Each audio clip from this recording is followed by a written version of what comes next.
Trois invités avec nous chaque soir autour de la table pour décrypter les mouvements de la planète marché. Geoffroy Lenoir est avec nous ce soir, le co-directeur de la gestion collective d'Ophi Invest AM. Bonsoir Geoffroy. Bonsoir Grégoire. Alexandre Baradez nous accompagne également, chef analyste chez IG. Bonsoir Alexandre. Et l'autre Alexandre Taïeb, gérant chez Sycomore Asset Management, qui est également avec nous en plateau. Bonsoir Alexandre. Bonsoir Grégoire. Je commence par cette question qui revient sur le devant de la scène, posée aujourd'hui par Donald Trump via son réseau social. Question qui n'est pas nouvelle sur les marchés et qui pose effectivement la question du standard de publication des grandes entreprises cotées. Donald Trump estime que le rythme de publication trimestrielle est une forme de tyrannie, de dictature qui empêche en tout cas le bon déploiement de stratégies de moyen long terme. Alors il cite l'exemple d'entreprises chinoises qui peuvent totalement s'affranchir effectivement de ce genre de standard pour déployer des entreprises de moyen long terme sans avoir la pression des actionnaires ou ce rendez-vous trimestriel qui peut mettre de la pression effectivement de la part du marché sur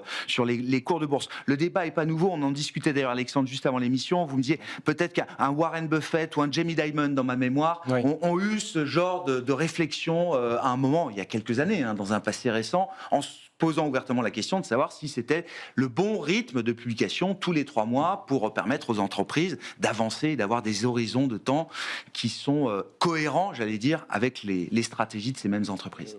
Oui, alors c'est le bon rythme du point de vue de l'investisseur, enfin, on est habitué à ça, et donc quand on investit dans une entreprise, même si on a une vision long terme, c'est bien d'avoir 4 points d'étape dans l'année, c'est pas trop. Maintenant, ça peut permettre des choses intéressantes, de s'affranchir de cette règle-là. C'est que, alors, les entreprises qui publient trimestriellement déjà maintenant ne s'arrêteront probablement pas de le faire. Toutes ne sont pas soumises aux mêmes obligations en fonction des tailles d'entreprise. Oui. Il y a aussi Donald Trump, lui, propose un rythme semestriel. Voilà. Et donc, par contre, ça peut inciter certaines entreprises qui ne sont pas cotées à venir se coter, puisque c'est un peu moins lourd en termes de gestion pour elles. Il y a une chose à noter, alors je ne suis pas sûr de l'année, mais je crois que l'Union européenne s'est affranchie de cette règle en 2013. Ouais.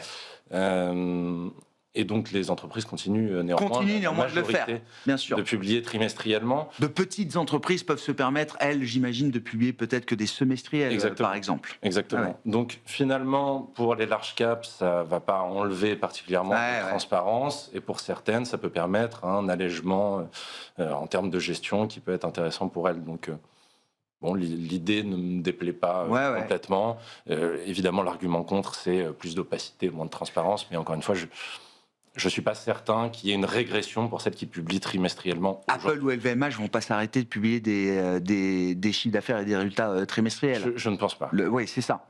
Pour d'autres, pour d'autres entreprises, la question peut se poser. Mais un point que vous soulevez, c'est aussi la concurrence du non-coté.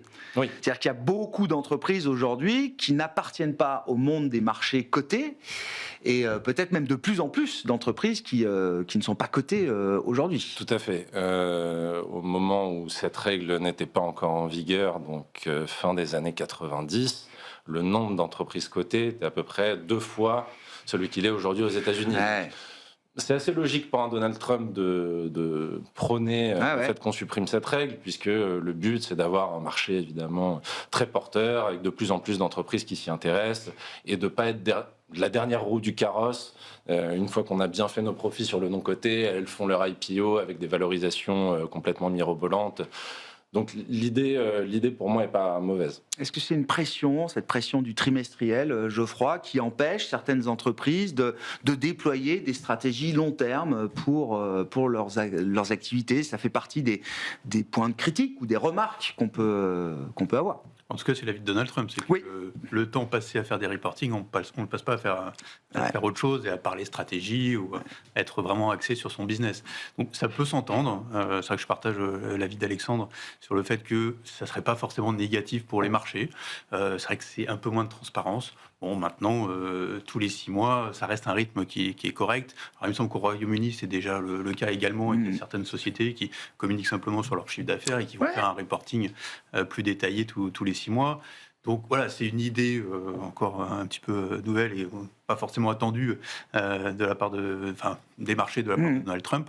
Ça soulève une question. Maintenant, est-ce qu'il faut que ce soit validé, je pense, par la SEC, oui, la SEC, oui, bien sûr. Régulateur américain, et puis le temps d'implémentation, si jamais ça avance dans ce sens-là, et à mon avis, c'est pas avant 2026, ça c'est clair, mais peut-être 2027.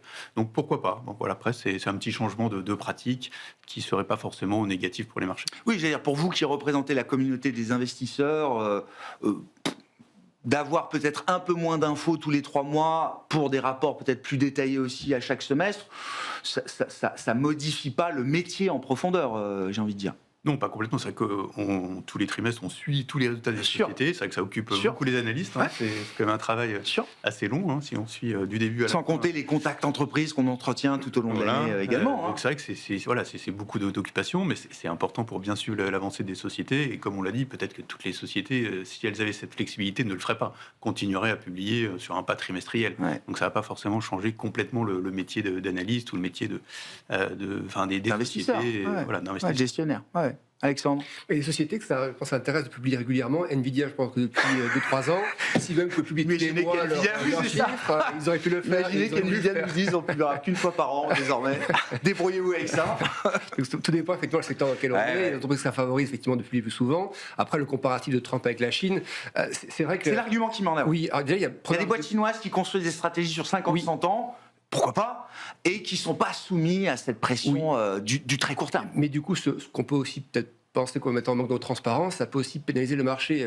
On sait que la Chine, quand les investisseurs internationaux perdent confiance, ça a donné ce qu'on a vu entre 2021 et 2023, des marchés, et quand on voit la tech chinoise, c'était même 80% de baisse. Donc le risque, il est aussi là. C'est-à-dire que si on espace les points de contact avec les investisseurs, surtout dans un pays où la macro est également un peu surveillée d'un œil un peu méfiant, alors je ne dis pas que c'est le cas des États-Unis, mais c'est un pattern qui peut aussi faire sous-performer certains indices. Les indices chinois ont largement sous-performé leurs homologues américains. Donc le comparatif avec la Chine ne sont pas forcément très, très opportuns. Et après, un autre élément, c'est peut-être les questions de volatilité sur l'annonce, parce qu'on voit déjà des trimestriels, là, quand Oracle, magnifique, mais quand c'est pas Oracle et que ça tombe sous le consensus, c'est parfois du moins 20, du moins 30. Donc si en 6 mois, il peut se passer des choses quand même. Donc si en 6 mois, on a un point de vue qui change assez radicalement 6 mois plus tard, on peut avoir des chocs de marché aussi assez violents, donc ça déstabilise certaines gestions ou ETF, ce genre de choses. Est-ce que c'est bon pour la volatilité des marchés? Je ne suis pas convaincu. Ça peut créer du coup, avec les phénomènes algorithmiques, des très grosses accélérations post-marché qui peut être un peu dommageable. Ça peut abîmer les stratégies d'entreprise. Enfin, vous rencontrez des chefs d'entreprise, des dirigeants de sociétés cotées. Il y en a qui sont vraiment soumis à cette pression trimestrielle, au point peut-être que ça se joue au détriment de stratégies plus long terme. Alexandre, c'est possible ça? Honnêtement, je pense pas. Aujourd'hui, la vision au long terme reste quand même l'actif clé pour un chef d'entreprise. Absolument. Alors après, il y a différents cas. Évidemment, une entreprise qui est en retournement, en redressement, on veut savoir mois après mois, trimestre après trimestre, comment elle déroule son plan. Là, ça doit être suivi et les chefs d'entreprise ont un peu le nez dans le guidon mois après mois. Mais pour le reste, on prend une entreprise classique, large cap, qui se porte bien. Pas qui publie forcément comme Nvidia, mais qui publie correctement. Il n'y a pas de pression des publications trimestrielles. Bon, venons-en au plat de résistance de la semaine. Effectivement, la Réserve fédérale américaine, Geoffroy, 25 points de base attendus. Si c'est le consensus que tout le monde partage ici, très bien. Qu'est-ce qu'on attend comme type d'informations supplémentaires? Au-delà de la décision de baisser les taux pour la première fois depuis l'an dernier, depuis 9 mois. Ils avaient baissé de 100 points de base en 3 meetings, je crois, en fin d'année dernière. Qu'est-ce qu'on attend désormais en matière d'informations supplémentaires? Personnellement, je pense que c'est la tonalité de Jérôme Powell qui va être importante. Alors, on aura les dot plots, les fameux dots de la Fed qui vont aussi sortir. Donc, ça donnera un peu plus d'indications sur le rythme attendu de baisse de taux de la Réserve fédérale américaine. Puisque là, aujourd'hui, dans le marché, on a à peu près 6 baisses de taux quasiment complètement pricées d'ici fin 2026. Et d'ici la fin de l'année, presque 3 complètement pricées. Alors, si on regarde... Donc, c'est pas juste un petit ajustement pour le marché. Non. C'est pas une petite rectification du degré de restriction de politique monétaire. C'est plus que ça. Alors, oui, disons qu'aujourd'hui, le marché, pour nous, il est peut-être allé un peu loin. Parce que c'est vrai qu'il y a 3 baisses d'ici la fin de l'année, 3 l'année prochaine. Donc, on est vraiment dans ce cycle où on se dit que la Fed va faire ce que souhaite Donald Trump. En partie. C'est en partie pricé. quand on regarde les chiffres d'inflation, l'inflation, bon, elle reste plutôt élevée quand même par rapport aux cibles de la Réserve fédérale américaine. Donc, il n'y a pas forcément de raison de baisser très vite, très fort les taux directeurs. Maintenant, l'argument qui a été employé dès Jackson Hole par Jerome Powell, c'est le marché du travail, c'est l'emploi. Et c'est ça que tous les marchés regardent de très près. On a eu les non-farm payroll, c'était fin de semaine dernière. Bien sûr, et on a eu les révisions du BLS, le Bureau des statistiques sur le travail aux États-Unis, qui ont été vraiment très négatives. Donc c'est vrai qu'on se dit, il y a des raisons de baisser. Maintenant, ça va être un exercice d'équilibriste pour Jerome Powell. Il ne faut pas qu'il baisse forcément trop vite et il ne faut pas qu'il ne fasse rien. Donc il y a cet équilibre. Je pense qu'il peut très bien faire à nouveau, comme ce qu'il a fait il y a un an, quelques baisses, et puis s'arrêter et voir. D'accord. Donc il y a une séquence, et ce qui va être important cette semaine, c'est d'essayer de lire un peu dans le discours de Jerome Powell, quelle va être la séquence à suivre. Et d'essayer d'avoir un peu plus d'informations que une baisse de 25 BP, et puis après on n'en sait rien. Mais on pourrait avoir une tonalité peut-être en matière d'information, que ce soit à travers la trajectoire de politique monétaire, le discours de Jerome Powell, quelque chose d'un peu moins accommodant que ce que le marché imagine aujourd'hui. Quand vous dites 6 baisses de taux à fin 2026, peut-être que ça, Jérôme Powell va essayer d'en enlever quelques-unes, entre guillemets. On les aura peut-être fin 2026, mais en tout cas, à court terme, on se dit que si c'est peut-être un peu beaucoup, on peut peut-être revenir sur 4. Ça nous paraît peut-être plus adapté par rapport au contexte macroéconomique, notamment sur le front de l'emploi, sur le front de la croissance américaine. Il y a un an, Alexandre Baradez, Jérôme Powell, et la Fed de l'époque, délivrait pour entamer un cycle d'ajustement court par une baisse de 50 points de base. Là, le marché, visiblement, écarte quand même cette idée majoritairement. Oui, majoritairement. Alors le 50 points de base a fait son retour dans les radars après le rapport sur l'emploi, mais à hauteur de 10% de probabilité, donc c'est quand même pas, effectivement, c'est pas le scénario de base du marché. Après, ce qui est intéressant de noter, c'est que les probabilités de baisse de taux de 2 à 3 baisses, elles existaient déjà quasiment au début de l'été, en fait. Et ça, effectivement, je rejoins le côté, sur la remarque sur les marchés qui sont peut-être allés un peu loin, c'est qu'on a vu à chaque moins bonne stat courant de l'été macro-US, les marchés actions grimper, alors que les probabilités de baisse de taux étaient déjà quasiment price. Voilà. Donc la question, c'est effectivement combien de fois on va pricer pour le marché action ces baisses de taux. Et aussi, autre constat intéressant, c'est qu'il y a de la macro assez moyenne sur l'emploi à partir du début du printemps. Ça fait 2-3 mois qu'on a des rapports un peu plus faibles, plus la révision qui arrive après. Et le taux 10 américain était relativement stable. Et c'est après Jackson Hole, première réflexion de Jérôme Powell, justement sur la question de l'emploi, et aussi parce qu'il expliquait, et là ça rejoint un peu Trump, qu'il était un peu moins inquiet de la durabilité de la hausse d'inflation liée aux taxes commerciales. Donc ça, le marché obligataire l'a entendu et ça fait baisser le taux 10 ans. Et l'accélération, c'était après le rapport sur l'emploi. Mais la courbe des taux US, du coup, ça l'a repentifie un petit peu. Et elle arrive dans une zone, alors là, c'est délicat en termes de timing, parce que ce n'est pas des choses trop précises, mais le degré de repontification de la courbe de taux, il commence à arriver dans des zones où, sur les 40 dernières décennies, quand on commence dans cette zone-là, c'est généralement là que l'économie américaine ralentit, voire entre en récession. Donc c'est généralement ce degré de repontification associé à des phases de ralentissement économique. Et quand on voit les stats, là encore, on a du mal à être très précis là-dessus, parce que les chiffres depuis le début de l'année, la croissance américaine par exemple, sur les 2 premiers trimestres, en moyenne, c'est 2 fois moins vite de croissance que les 6 derniers mois de l'année dernière. Donc il y a quand même un ralentissement. Les dépenses de consommation, c'est pareil. On a un rythme moyen sur les 6 premiers mois. C'est toujours de la croissance, mais plus de 2 fois plus faible. Donc il y a quand même un momentum de ralentissement, et on a l'impression que le marché obligataire américain commence à intégrer un peu ça. C'est-à-dire que la baisse des taux longs américains, on a un pétrole aussi qui a du mal à rebondir. Alors, il y a une question de production ou autre, mais on sent quand même que les commodities, elles ne sont pas en train de flamber non plus. Donc il y a une petite notion de ralentissement qui était marquée par ces rapports sur l'emploi. Il y a une économie à 2 vitesses.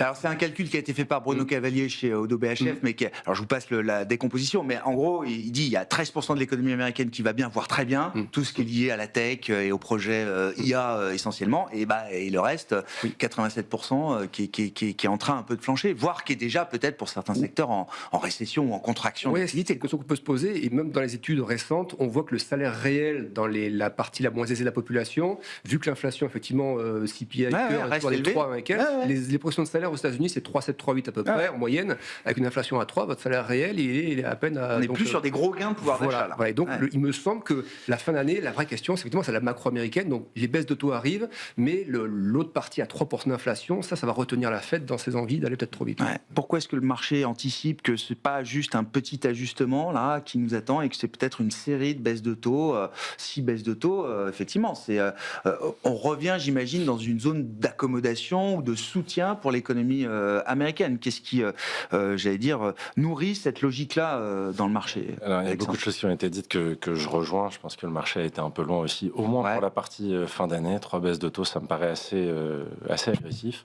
Déjà, les 3 baisses qui viennent, pricées par le marché, c'est déjà potentiellement agressif. Complètement, oui. Ouais. Par contre, ce qui est plus intéressant, c'est sur 2026, l'après Powell, parce que Powell, là, il termine son mandat en mai 2026. Il va peut-être faire un peu plaisir à Trump, histoire de finir son mandat assez tranquille. Mais il est déjà plus tellement en charge, là? Si, il est toujours en charge, mais bon. Il a plus l'autorité. Il est sur la fin, et je pense qu'il est fatigué. Je pense qu'il est fatigué. J'allais dire, c'est des contingences qu'on peut mettre de côté. Même si j'entends Non, mais son autorité est plus la même déjà, d'une certaine manière. Oui, et on voit de plus en plus un Trump vindicatif vis-à-vis de la Fed. Et là, en début d'année, il n'y a pas que Powell. Il y a un gros roulement qui va se mettre en place sur les gouverneurs. Donc, pour rappel, il y a 12 personnes au comité de la Fed. Il y a 7 gouverneurs. Il y a le président de la Fed de New York. Et puis, il y en a 4 qui tournent assez fréquemment. C'est les Fed régionales, hein, c'est ça. Voilà, les Fed régionales. Et donc, c'est les 7 qui nomment les 4. Et les 7 sont nommés par le président. Validé par le Sénat, je précise. Validé par le Sénat, absolument. Toujours quand même un système de contre-pouvoir aussi qui existe. Oui, c'est tenté. Et donc, la question, et c'est assez drôle parce qu'on s'est posé exactement la même question la dernière fois que j'étais sur ce plateau, de l'indépendance de la Fed peut se poser à nouveau. Donc je pense que le marché, entre autres, price le fait que la Fed ne va pas perdre son indépendance, mais va être plus encline à suivre ce qui lui est recommandé par le président, par ceux qui sont en charge aux États-Unis. Et là, sur la deuxième moitié de 2026, pour peu que l'inflation ne soit plus à 3 comme elle est aujourd'hui, mais baisser un petit peu, que le marché de l'emploi continue de se desserrer, ils auront tout loisir de baisser les taux. Donc la deuxième partie me gêne moins. La première partie avec Powell, le marché du travail se dessert, mais j'ai pas l'impression qu'il y ait le feu au lac. Il n'y a pas d'urgence à baisser les taux aujourd'hui. L'inflation reste élevée. On n'a même pas encore les effets à plein des tarifs de Trump, qui peuvent être inflationnistes aussi aux États-Unis. Donc oui, je miserais plutôt sur 2 baisses de taux au maximum d'ici à la fin de l'année. Quel est le degré d'indépendance alors de la décision rendue par la Fed cette semaine et des futures décisions? C'est, comme dit Alexandre Taeb, on en parlait déjà avant l'été, on va continuer d'en parler longtemps, mais est-ce que déjà ce degré d'indépendance, c'est un sujet pour les investisseurs, c'est un problème? Et est-ce qu'on va, s'interroger sur ce qui a fondé la décision des prochaines baisses de taux dans un FOMC passablement remanié? Oui, forcément. Enfin, tous les investisseurs, quand ils regardent la Fed et les membres de la Fed, se disent il y a des membres qui sont issus du Parti républicain, d'autres du Parti démocrate. Si on fait la somme, est-ce qu'il y a plus de républicains ou de démocrates? On a eu toute la séquence avec Lisa Cook, qui a reçu une lettre express de Donald Trump en disant qu'elle a été lissifiée. Finalement, la justice a rendu son verdict et elle sera là. Donc à la réunion du mois de septembre. Alors, est-ce que ça change quelque chose? A priori, elle va sans doute voter pour une baisse de taux, comme les autres membres, de la plupart des membres de la Fed en tout cas. Mais il y a cette représentativité, on va dire politique, des membres de la Fed qui joue et qui vient s'inscrire dans les anticipations de marché. Et je rejoins ce qui a été dit. Je pense que si aujourd'hui il y a 6 baisses de taux, c'est que le marché aussi parce qu'il y a ce facteur-là. Attend à ce que la Fed aille un peu plus dans la direction de Donald Trump. Je rappelle que Donald Trump avait clairement indiqué qu'il lui fallait 300 points de base de taux. Là, si on a 6 baisses, on en est encore loin. Donc il y aura peut-être un peu moins si le marché revient un petit peu sur les fondamentaux. Est-ce que ça change, Alexandre Baradez, la nature de la réaction de marché? C'est-à-dire des baisses de taux qui seraient perçues comme étant des baisses de taux, politiques, même si évidemment il y a beaucoup d'autres choses dans la décision de politique monétaire encore aujourd'hui du côté de la Fed. Est-ce que ça change les impacts et les réactions qu'on pourra observer sur les marchés? Alors ça va dépendre il y a d'autres plots et puis il y a aussi les projections trimestrielles. Économiques, les projections de croissance par exemple, est-ce qu'elles seront révisées à la baisse, à la hausse? L'inflation, effectivement, on pense que de ce côté-là, il y aura peut-être ce sera un peu moins au quiche que ce qu'on a pu voir sur les 2 projections précédentes, parce que Jérôme Powell a envoyé un peu ce message-là à Jackson Hole. Donc c'est plus, moi je pense, la croissance que ça va apporter. Si effectivement, prévision de croissance, je crois que c'était à 1,3 ou 1,7, là, j'ai un doute la dernière fois. Sur le dernier FOMC, face au dernier trimestre, d'accord. Et qu'on baisse les 25 points de base et qu'on baisse du coup la porte ouverte à 3 baisses de taux, tout de suite on va passer en baisse de taux pour essayer de soutenir l'économie. Du coup on court un peu après le cycle. Et là, Trump donc aura eu raison. Et c'est dans ce cas-là que le marché, qui est à 23 fois les bénéfices, va peut-être se dire en tête qu'on est un peu optimiste sur les projections. Voilà. Donc, l'aspect macro, peut-être pas trop. Parce que le marché, est un peu schizophrène. Oui. On se dit, il faut baisser les taux, mais en même temps, l'économie tient suffisamment bien pour que les croissances bénéficiaires continuent de croître au rythme auquel on l'attend. Oui, c'est ça. Ouais. Et c'est vrai que les dernières publications, c'est vrai que la dernière saison de résultats, les grands groupes qui font comme la tendance aux États-Unis, Meta, c'était formidable, Nvidia, même si le marché spontanément était un peu déçu, mais ça reste quand même incroyable. Il y a eu très peu de grosses déceptions chez les grands groupes de la tech. Ça reste quand même le moteur des valorisations aux États-Unis, mais on arrive dans les zones où l'air commence à manquer un peu. Donc il va falloir que les projections de croissance soient bonnes, que les projections d'inflation soient plus faibles, qu'on déroule aussi pas mal. La ligne de crête n'est pas évidente quand on presse la perfection quasiment depuis maintenant 6 mois, 8 mois sur les marchés. Ça veut dire qu'il y a aussi une limite à la baisse des taux longs. Là, on a vu, la semaine dernière, sur la base notamment du rapport emploi décevant, un 10 ans américain passé sous les 4%. On est revenu un petit peu au-dessus de ce niveau-là aujourd'hui. Alexandre Taïeb, on est en train de tester la limite basse de la zone de fluctuation de ces taux long terme américains. Complètement, que sont les 4%. Alors je ne sais pas si on peut aller beaucoup plus bas. J'ai l'impression 3,50 ou 3, ce serait une autre histoire. Enfin, il se passerait quelque chose qui ferait que ce serait une autre histoire. Il faudrait rentrer dans un nouveau cycle. Maintenant, les baisses de taux, la moindre réduction du bilan de la Fed, c'est aussi dans l'intérêt des détenteurs de treasuries. Il faut regarder qui sont les détenteurs de treasuries. Il y a un truc intéressant là-dedans. Bon, évidemment, il y a pas mal de pays étrangers, mais il y a aussi l'entreprise qui est derrière le stablecoin, donc crypto. Tether, qui est un des plus gros acheteurs de treasuries. Donc quand vous baissez les taux, quand vous avez quel collatéral de la crypto, enfin du stablecoin. Vous baissez le dollar, donc le dollar, donc vous augmentez aussi le prix des cryptos, donc ça peut être intéressant pour eux. Donc bon, je pense que sur les taux longs, ce qu'il faut, c'est pas que ça parte en eau de boudin au niveau du pouvoir, au niveau géopolitique, qu'il n'y ait pas de crainte sur les États-Unis. Sur la dette des États-Unis, c'est absolument pas comme dans certains pays européens, notamment la France. Je pense qu'il n'y a pas de crainte aujourd'hui. Tant que le dollar est une monnaie réserve de valeur, il n'y a pas de sujet. Donc bon, selon la Banque centrale, on pourra aller un petit peu plus bas que 4%, mais toutes choses égales par ailleurs, je pense que c'est vraiment le gros support là à court terme. C'est un plancher important, ce niveau des 4% sur les taux longs américains, je crois. Sur Office, c'est l'objectif qu'on avait pour la fin d'année, donc on n'est pas très loin. C'est pas encore Noël. Ça peut encore bouger quelques semaines d'ici là. Donc, et c'est vrai qu'autour de 4%, on estime que c'est plutôt un niveau qui est assez bien calibré par rapport au... On n'est pas acheteur agressif. On n'est pas acheteur agressif et on n'est pas forcément vendeur non plus. Comme on l'a dit tout à l'heure, là, on va plutôt regarder la partie courte des taux qui nous paraît être un peu cher, on va dire, sur la partie 2 ans. Donc peut-être un retracement à la hausse sur la partie 2 ans. Maintenant, sur le 10 ans, dans la zone des 4,10, ça nous paraît plutôt approprié. Comme Alexandre l'a dit aussi, on a peut-être ce risque de confiance sur la dette américaine qui peut arriver et qui peut mettre un petit peu de pression à la hausse sur les taux. Et sur la partie 10 ans, on estime que c'est plutôt fair value, comme on dit. Bon, venons-en à l'Europe, alors avec des questions de dette alors, spécifiques à un pays comme la France aujourd'hui. C'est la question d'ailleurs de marché, Alexandre Bardès. Est-ce que le sujet français, on peut y revenir, est-ce que c'est un sujet qui contamine le reste de la zone euro aujourd'hui, sachant qu'on a tous en mémoire ici autour de la table cette crise souveraine 2010-2012? Non, pas ce sentiment. On a vu il y a quelques semaines les taux européens qui repartent un petit peu à la hausse. Après la portion d'emploi américain, les taux longs américains sont partis à la baisse. Idem pour la partie européenne. Il y a un sujet France-Allemagne, France avec les autres pays, France-Italie, donc c'est quand même la France le sujet, mais il n'y a pas à ce stade de germe de contamination ou quoi que ce soit. Et même les agences, on voit que les momentum de notation, tous les pays du Sud, les anciens pays sont inverses, qui se redressent. Totalement. Au même moment, Espagne, Portugal, tout le monde a été rehaussé. Et la France qui est dégradée. Donc c'est un sujet franco-français. Mais ce que disait Fitch, je trouve intéressant comme commentaire, il y a pas mal de commentaires intéressants, c'est il notait à la fois la résistance politique au changement, c'est-à-dire effectivement, il faisait partie extrême gauche, extrême droite, dans l'incapacité finalement de retrouver une solution commune. Et il notait aussi la résistance sociale en France.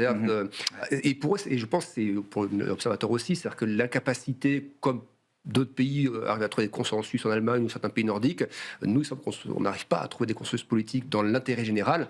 Et ça, c'est un critère pour l'agence qui a aussi pesé dans le choix de la notation. Donc c'est vrai qu'il y a quand même on sait que c'est un problème de trajectoire structurelle, etc. Mais ce qui peut un peu inquiéter, c'est pour ça que le spread, je ne mettrai pas ma main au feu qu'on n'ira pas au-delà de 90 ou 100 points de base sur un coup de chaud.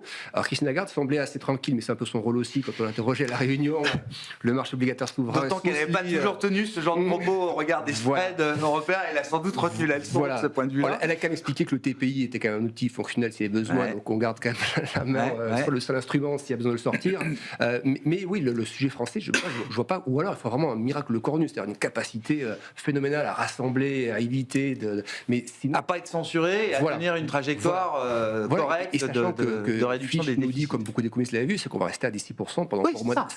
On ne se rend pas compte à quel point c'est délirant. C'est-à-dire que l'Italie, il va être en dessous de 3% l'année prochaine. L'Italie. Donc il y a quand même un véritable problème de trajectoire de dette et le résoudre de manière facile et autre, je ne vois pas comment ça va se faire. C'est ça, moi, pour moi, c'est un des gros sujets de fin d'année. C'est-à-dire, il y a la géopolitique, pour la partie européenne, je parle, la géopolitique, il faut regarder, avec la Pologne, etc., et la France. Moi, c'est les deux seuls gros sujets qu'on a dans le viseur. Et derrière la France, le facteur social. On sera demain avec une économiste, chef économiste de TAC Economics, Léa Dauphas. Ils font beaucoup de modèles quantitatifs, et ils ont justement développé un modèle, alors je ne sais pas comment il s'appelle, mais qui traque justement le risque social en France, parce qu'ils considèrent, eux, en tant qu'économistes, que c'est effectivement ce facteur-là qui peut déterminer des ruptures, peut-être d'ailleurs, dans la trajectoire de la dette française aujourd'hui. Pas de contagion, vous êtes d'accord avec cette idée-là, Alexandre Taïeb. Et d'ailleurs, pourquoi ? Enfin, je veux dire, pourquoi un pays comme l'Italie, qu'on a quand même très longtemps présenté comme le pays malade de l'Europe, et je veux bien que les choses s'améliorent en Italie, mais je veux dire, les phénomènes de long terme, démographiques ou autres, ils n'ont pas changé.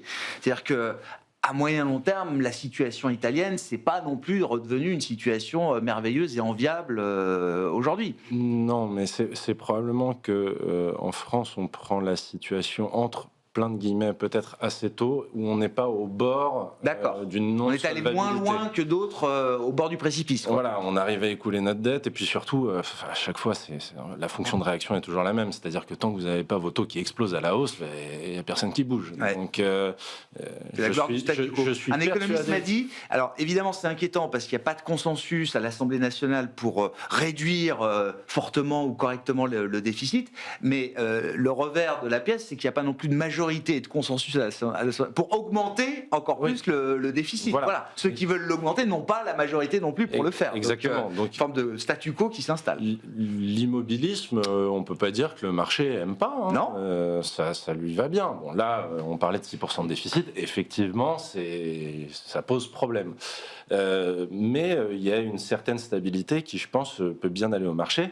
Je peux vous assurer aussi que si le marché faisait monter les taux à 5% en France, il se passerait quelque chose tout de suite. Le consensus serait trouvé probablement un peu plus vite. Il n'y a pas eu ce moment Liz Truss, parce que vous parliez de 2010-2012, mais il y a aussi le moment Liz Truss, où quelqu'un annonce quelque chose qui déplaît complètement au marché, un budget de relance alors qu'on est déjà à 6% de déficit, et le marché sanctionne. Le marché aurait pu sanctionner un peu plus. Mais pour l'instant, même s'il y a un peu plus de résistance à l'impôt, la collecte de l'impôt se passe. On arrive à écouler notre dette. Donc il n'y a pas de sujet majeur, que ce soit de liquidité ou de solvabilité aujourd'hui en France. donc le risque de contagion est relativement limité. Là où il y a une différence aussi majeure avec les autres pays européens, on a beaucoup parlé de dette, c'est dette sur PIB. Et c'est la composante PIB qui pose un peu problème, parce que même si les chiffres nous donnent une croissance molle mais ok, disons, quand on regarde l'investissement et la consommation privée, depuis 2022, c'est flat, quoi. C'est zéro. On se satisfait d'une croissance potentielle très faible. Et donc, de ce point de vue-là, je suis assez étonné que la garde soit aussi calme. La Banque Centrale Européenne. Exactement. Encore une fois, qui assume un potentiel de croissance très faible pour la zone euro. Voilà. C'est-à-dire que elle regarde c'est acté, l'inflation. le potentiel est très faible et donc on agira en conséquence. Voilà. Et donc, mais j'aimerais qu'elle soit un petit peu plus offensive. Attentive Peut-être qu'il faut qu'elle change de mandat. À ce potentiel de croissance. Oui, vaste sujet qui n'est pas nouveau, mais qui revient régulièrement. Oui, pas de contagion donc de la France aux autres pays de la zone euro, Geoffroy. Et puis, je veux bien que vous nous expliquiez aussi. Alors, c'est le cas de la France parce que le FT a sorti une étude de Goldman Sachs. Donc, il y a plus de 80 entreprises européennes cotées, en tout cas, qui émettent de la dette sur les marchés, qui s'endettent plus facilement que la France, ou en tout cas à des coûts moins élevés. Mais je disais, j'ai souvenir qu'une boîte comme Apple aux États-Unis peut aussi s'endetter moins cher que l'État américain. C'est un new normal d'avoir des investisseurs. Il y a un effet de substitution, des investisseurs qui ont le choix aujourd'hui entre le souverain et du bon corporate investment grade vont de plus en plus se tourner vers de la dette d'entreprise refuge. Je ne sais pas si c'est un new normal, mais c'est pas très bon signe en soi. Ça veut dire que clairement, on fait plus confiance à une entreprise privée pour gérer les finances qu'à l'État. Donc c'est vrai que c'est pas un bon message en soi. Maintenant, sur l'État, juste pour revenir dessus, c'est vrai qu'on a Fitch qui a fait quand même un constat assez édifiant sur le fait que la France allait pas trouver une solution il se passe rien. Pour eux, il se passe rien. Que la trajectoire de la dette se stabilise. Et elle a clairement dit qu'elle allait dégrader s'il n'y avait pas de stabilisation. Et le dette sur PIB va continuer d'augmenter mécaniquement. Forcément, ça attire pas les investisseurs et les investisseurs internationaux en particulier. Donc c'est vrai qu'il y a plus de visibilité aujourd'hui sur la dette corporate, sur les sociétés françaises que sur l'État français. Même moins liquide. Elle reste très liquide. La dette de LVMH, j'imagine, est très liquide, mais toujours un peu moins quand même que celle d'un souverain comme la France. Moins profonde et moins liquide. Après, voilà, on peut avoir des sociétés un petit peu moins bien notées que la France qui vont payer à peu près la même chose. Il faut voir que dans le spread de la France, on intègre, là on est passé A+, chez Fitch, on intègre une notation encore plus basse. Ah bah bien sûr. On n'est pas sur du A+. Oui, on a un bon triple B, quoi. Voilà, oui. Un bon triple B, on va rester sur du A-, parce qu'on ne va pas forcément souhaiter que ça change de catégorie, c'est ça. Alors c'est vrai que tant qu'on ne change pas de catégorie, il n'y a pas de problème, entre guillemets. Mais c'est le jour où on change de catégorie que là, ça devient plus embêtant. Et c'est vrai que pour cet effet Liz-Truss, on ne le souhaite pas. Mais c'est vrai qu'à un moment, on se dit, il n'y a que quand ça swing qu'il y a des réactions. Mais ce qui est embêtant là aujourd'hui, c'est qu'on a l'impression que la situation se délite graduellement et on ne voit pas comment ça peut changer. Il n'y a pas de stop. Il n'y a pas de stop. Aujourd'hui, à moins que, je ne sais plus qui le disait, si Monsieur Le Cornu trouve le miracle. Un super budget et qu'il le passe facilement. Il y a 100 milliards d'économies à faire sur 5 ans. Donc voilà, faut trouver une solution. Oui, non, mais d'où le facteur politique et le facteur social qui rentrent de plus en plus en compte dans l'équation. Pour terminer sur les spreads, parce que c'est vrai que c'est ce qu'on regarde régulièrement sur les marchés tous les jours. C'est le baromètre, c'est le thermomètre. La température, du risque français. Aujourd'hui, voilà, il n'y a pas péril dans la demeure. On a un spread qui se tient bien au niveau des 80 points de base contre Allemagne. Non, puis encore une fois, au-delà de la France, quand on regarde les spreads souverains dans leur ensemble, le pack zone euro a jamais été aussi soudé par rapport à ce qu'on a connu, notamment au pic de la crise souveraine. Non, tous les autres pays se tiennent bien, les autres pays sont gradés, ont des meilleures notes. La question aussi qui pourrait se poser, c'est est-ce que les autres pays vont nous pousser, en France, à prendre des mesures et à essayer de redresser les finances publiques. Mais ça, sur les spreads, Alexandre Baradez, ça peut être très vite. C'est-à-dire qu'on ne se souhaite pas forcément bien lors de la crise de la dette. Alors, c'était systémique, contagion, etc. Mais même là, un exemple sans contagion, la dissolution, on était à 50 points de base dans la dissolution. Dans les jours qui ont suivi, c'était 80 points de base, 30 points de base. Là, si on les prend maintenant, on a plus de 100 points de base. Donc, le 100 points de base, c'est quand même la zone à pas franchir pour personne. Et elle est proche, elle est loin à la fois. Donc, on n'est pas si loin que ça. Et à 80, c'est pour la zone actuelle. Oui, mais comme vous dites, 80, c'est le niveau qu'on a atteint après la dissolution il y a plus d'un an maintenant. C'est-à-dire que pour le marché, on est au même niveau de risque qu'il y a un an et plus au moment de la dissolution. Oui, mais qui en lui-même est le niveau le plus élevé depuis 2012. C'est-à-dire que le pic à 190 points de base et quelques, mais c'est plus les 20 ou 30 points de base de 2015, 2016, etc., quand ça allait un peu mieux. Quand On même. a changé de catégorie de ce point de vue-là. Tout ça nous amène à nous poser la question des actions françaises. Alexandre Taïeb, alors le CAC est positif depuis le début de l'année, on trouve de très belles performances au sein du CAC, néanmoins on est plusieurs points, voire quelques dizaines de points en retard parfois par rapport à d'autres indices, je pense au MIB italien par exemple, l'IBEX espagnol, même par rapport au DAX allemand, avec la question des dividendes toujours, mais est-ce qu'on peut imaginer, malgré tout ce qu'on vient de raconter sur la France, un rattrapage du CAC 40 pour revenir en fin d'année, j'allais dire, plus proche de ses pairs européens? Le DAX a un super plan de relance. L'IBEX a l'histoire de la croissance espagnole qui se porte quand même plutôt bien. Nous, on n'a pas grand-chose à raconter à vendre, d'un point de vue positif. Néanmoins, on a déjà eu, vous l'avez très bien mentionné, un épisode de sous-performance de l'indice français par rapport à ses pairs européens, qui visiblement, à mon sens, devrait s'arrêter là. Il suffit de regarder les entreprises qu'il y a dans le CAC 40. Donc, on avait pu avoir des craintes en août parce que je disais que l'immobilisme va bien au marché. C'est vrai dans le sens où, quand vous cherchez à embêter certaines entreprises pour des raisons économiques, vous allez chercher certains secteurs, les banques, certaines utilities. Donc voilà. Et ça, pour l'instant, c'est pas le cas. Ça pourra le devenir. Donc on avait pris d'ailleurs les bénéfices en partie sur la belle performance des banques, y compris des banques françaises.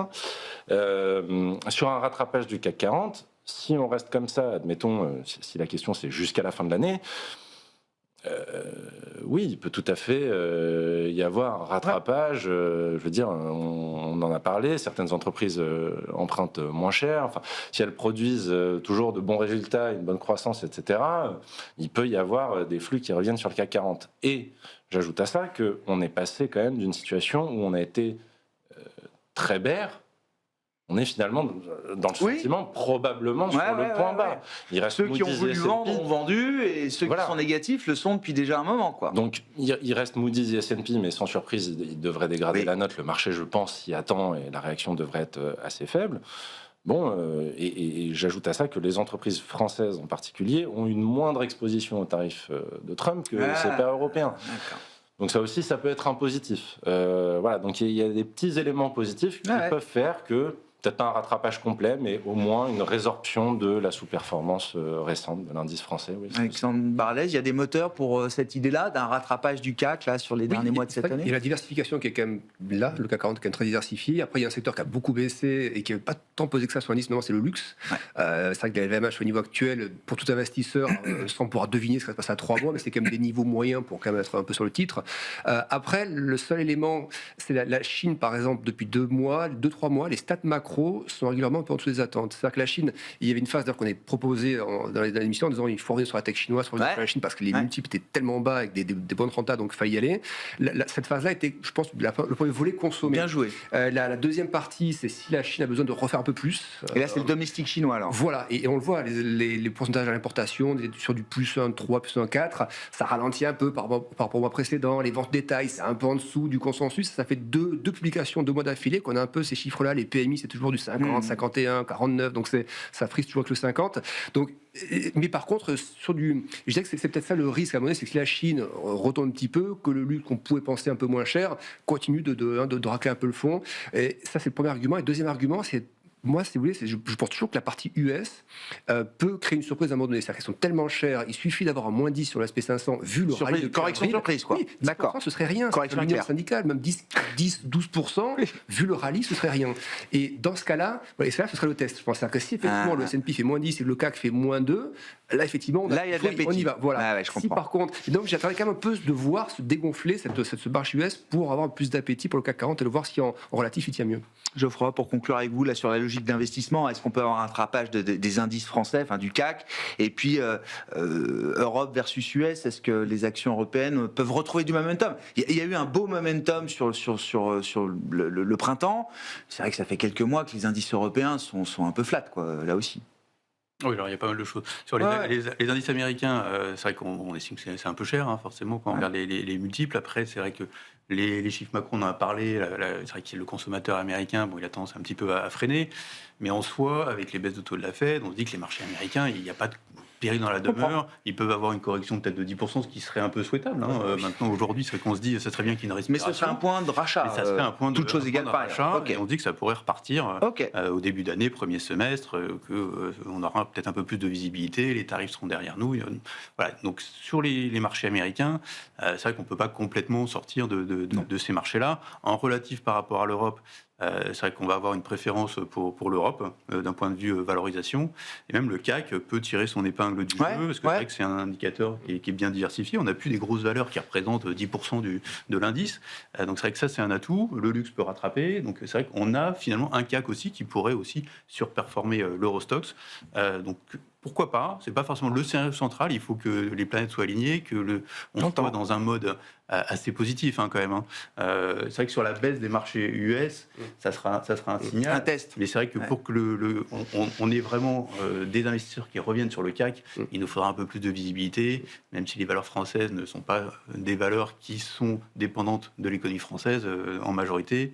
Ça donnera un peu plus de visibilité si on a un budget et on verra en 2026. J'allais dire, la présentation d'un futur nouveau budget sera déjà un moment important pour des investisseurs globaux qui regardent la France aujourd'hui. Merci beaucoup, messieurs. Merci d'avoir été les invités de Planète Marché ce soir. Alexandre Baradez, chef analyste chez IG, Geoffroy Lenoir, le co-directeur de la gestion collective d'Ophi Invest Asset Management, et Alexandre Taïeb, gérant analyste chez Sycomore Asset Management.